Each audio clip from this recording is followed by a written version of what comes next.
The following presentation is best experienced with headphones.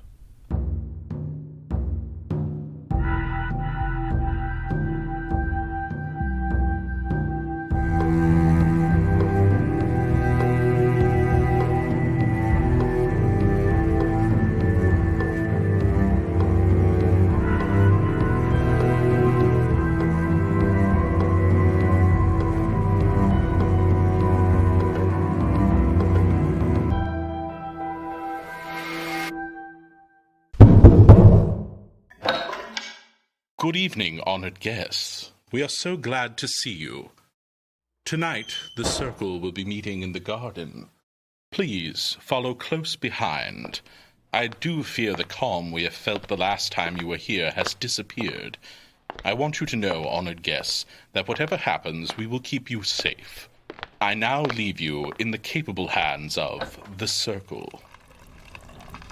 Honored guests, welcome. Yes, we're so happy to see you again. You are the light in our lives. Keeping the stories alive is the best part of my day. Friends, I know it has been a fearful time the last few days, but the stories will always carry us through. You see, honored guests, the voices, The disappearances. The noise. And the figure. have all come back. And the resident is not taking the time to conceal themselves any longer. Each of us has had an encounter with it, and the shape-shifting does not help. We're still unsure of its true form. It appeared like a wolf to me. It was thousands of spiders in my room. It was just darkness in the hall. And I witnessed it. Morgana, Empress, Lana, Asteria, Traveler, you need to leave now. It's not safe. I saw it. It's huge. Rookery, please, calm yourself. Take a deep breath. There. Now tell us what you saw. Well, I was visiting the library for a reference book. I have a new species of bird visiting the aviary, and I wanted to see if I could identify it. As I was rounding the corner of the last shelf, I saw it. What? It has dark scales, a long tail, terrible claws, long, sharp teeth, and wings. I could see wings. Well, that doesn't sound good. No, it sounds like... Oh, no. Oh, I've seen those. It's a dragon. Shh, don't say it too loud. I knew it wasn't good. That explains the many disappearances of The items. shape-shifting. The scales. Well, maybe we could just have a nice conversation and then it will leave. Oh, really not good. Perhaps if we work together, we could... slay the dragon? The flames may be giving us clues. Look, everyone. You're right. I do see the crackle of a story on those flames. The fire burns bright, with stories ever knowing. It's a tale of another creature. One that is very misunderstood. Perhaps the flames mean to tell us we can reason with the dragon. We don't know everything about it yet. Regardless, we must first tell our story to reveal the flame's intention. A story first visited by the Greek poet Hesiod. Between 750 and 650 BC. And later expanded by Ovid, the Roman poet who wrote Metamorphosis in 8 AD. Gather round, dear guests, and hear the tale of Medusa. Perseus was the son of Zeus and Danae. He had been thrown to earth with his mother on a prophecy that he would one day defeat his grandfather. Perseus and Danae lived together on the island of Seriphus, and they were very content Until the king of Seriphus Polydectes. wanted to keep Danae to himself. He thought, I will trick Perseus into slaying the Gorgon. Medusa. He will never return and I will have Danae. And so our story begins. Perseus loved his mother and would do anything for her. So he found the proclamation by King Polydectes, a challenge that he would try to complete. Though he knew it was Impossible. Perseus had an idea. Ah, I will visit the temple of Athena. She will know what to do. And so Perseus traveled to Athena's temple, where he prayed for her help in this quest. Athena answered, Perseus, I will help you. To you I give 5 gifts. Athena, you gift me more than I need. I thank you. No, dear one. The journey you will go on is treacherous, and each item will be one you need. Please, tell me how to use these. The first is a helmet of invisibility, so that you may enter the Gorgon's lair. The second and third are in combination a sword and shield of adamantine, so you may slay the Gorgon completely. The fourth is a magic pouch with which to place the Gorgon's head. And the last, a gift from Hermes, winged sandals, so you may fly on your journey. Dear Athena, these I will use. But where do I go? How will I find the Gorgon? You must find a cave lying below the frozen slopes of Atlas, safely hidden in its solid mass. There, you will find the Graiai. And what are they? They are daughters of the sea god Phorcys and sisters of the Gorgons. They will know the way to Medusa. And so Perseus was off. He flew by his winged sandals and found the cave which Athena had told him about. Perseus met the Graiai, who together shared one eye, and asked them. Can you tell me where Medusa is? The Graiai were very protective of their sister and would not willingly give her up. Perseus, sensing this, removed the eye they shared cleverly and stealthily by substituting his own hand while they were passing it from one to another. The Graiai did not take kindly to this and protested. No, you Seek to Harm Medusa. You don't understand. My mother is being kept as a prisoner. You are the one who does Not understand Medusa. Medusa. only protect herself. What has she to fear? Medusa was once Most beautiful and the Jealous aspiration of many suitors, of all her beauties. None was more admired than her hair. hair. What does this have to do? Quiet. We shall, Tell you, Neptune Lord of the seas, violated Medusa in the temple. of Minerva. so that it might Not go She unpunished. changed the Gorgon's Gorgon's hair to foul snakes. Snakes? Yes. Yes. Yes, And now, to terrify her enemies. Numbing them with fear. the queen wears her snakes. As her armor. Only snakes? I shall make quick work of this. You will Peter, To stone. Stone? look into our sister's eye, and that will Be your fate. I know you care for your sister, but I need my mother. Tell me where Medusa is. never. Never. Then you shall lose your eye. The Graiai were not sure what to do. They needed their eye, but cared for their sister. In the end, it was decided amongst the Graiai that Medusa would bring him to his demise easily, so there was no harm in getting their eye and telling Perseus where she lay. Far from here. by hidden tracks. And through rocks. Bristling with shaggy trees. You will reach The place where The the Gorgons Gorgons live. Perseus set off once more, flying on his winged sandal. He followed the Graiai's directions, and when he saw where he was to go, he thought, This must be where I stop, for in the fields and along the path I see here and there the shapes of people and animals changed from their natures to hard stone.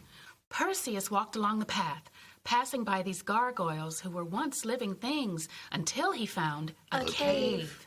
Perseus thought to himself, This must be where Medusa stays, and today it shall also be her resting place. Perseus donned his helmet of invisibility equipped his shield and sword. and tied his magic sack to easily access it, and went inside. The moment he stepped into the cave, he was aware of a low hiss. This slight sound carried and grew louder until a voice was formed in the cacophony.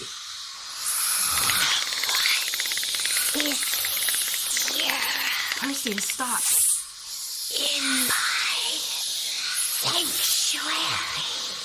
Perseus was silent.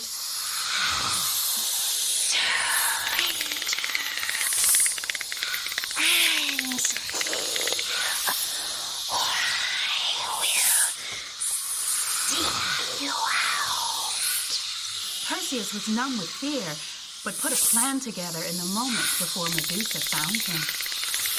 If I can avert my eyes, I can get close enough to slay the Gorgon.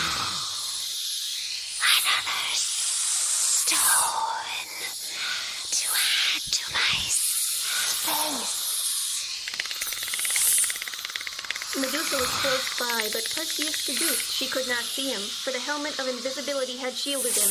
His plan began to take form. I know why Athena gave me the shield. I will look in the reflection of its surface and guide myself to her. Now I'll wait for the right time. Medusa, not finding any intruder, went into a deep slumber. And Perseus found where she slept. He looked at the dread form of Medusa reflected in the circular shield that he carried on his left arm, and struck her neck. Perseus collected Medusa's head, but saw something extraordinary happen next. As I took my prize, a swift-winged horse called Pegasus and his brother, the warrior, Chrysaor were born from their mother's blood. These powerful creatures left swiftly, and Perseus followed, eager to get back to Seriphus for his mother, Danae. Once he arrived, he found that Polydectes had amassed supporters to protect him from Perseus. Perseus knew what he would do at once. Polydectes believed I could not slay Medusa. I have, and now I will use her gaze against him. They all deserved the punishment they suffered. Perseus moved swiftly through the crowd of defenders. One warrior, Acanthus, saw the Gorgon's head and took the shape of Hardened stone. Astyages tried to strike Acanthus with his long sword, thinking he was still alive. But the blade gave a high-pitched ringing noise as it hit stone. While Astyages stood there amazed, the same power transformed him, and he remained there with a wondering look on his marble face. It would take a long time to tell the names of the middle ranks of fighters. 200 bodies survived the fight. 200 bodies were turned to stone. At the sight of the Gorgon's head. Now another approaches Perseus. Phineas. I regret the unjust fight, but what can I do? I see the figures in diverse attitudes. I recognize them, so I called them each by name, asking for help. No one answered. I didn't believe it, so I touched the bodies nearest me. All are marble. I averted my gaze from Perseus, and in supplication stretched out my hands towards him.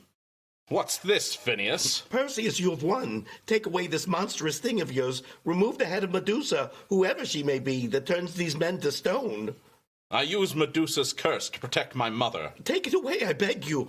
It was not hate or desire for power that drove me to war. I took up arms to win riches. Is that what Polydectes offered you? Your claim was granted by merit, but mine by precedence. I do not regret ending it. Give me nothing except my life. Most resolute of men, the rest is yours. Have no fear, most cowardly Phineas. I will grant both what I can grant and what is a great gift to the fearful. You will not suffer the sword. Oh, thank you. He turned his face. Rather, I will cause you to be an enduring monument through the ages, and you will always be seen in this palace.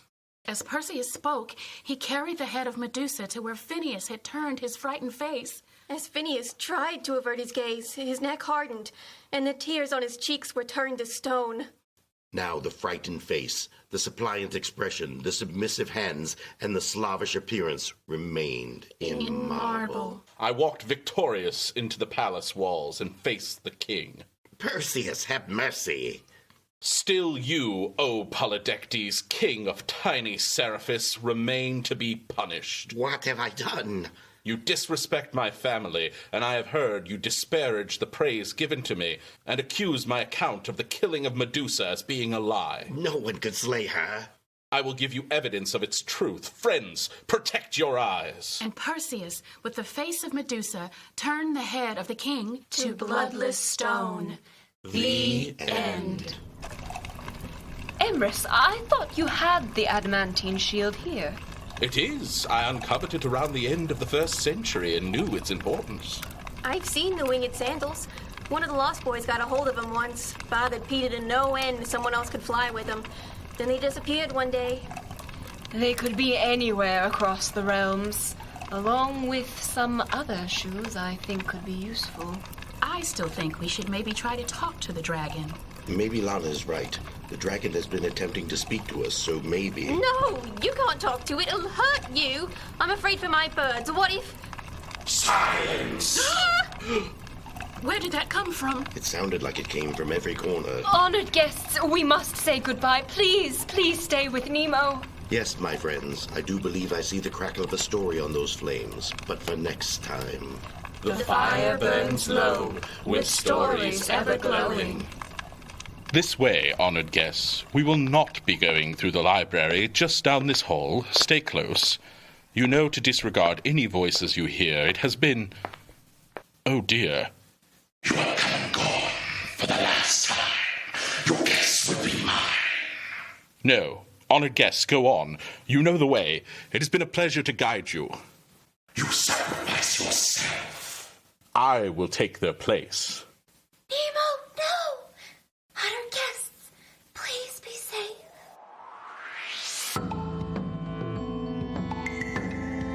You have been listening to The House of Branching Paths, a theatrical podcast experience brought to you by Round Two It Productions, created by Mark Kilmer and Carol Ann Miller, with featured artists Kimmy Kidd, Bill Blanky, and Caitlin Sowers, with music by Elegy.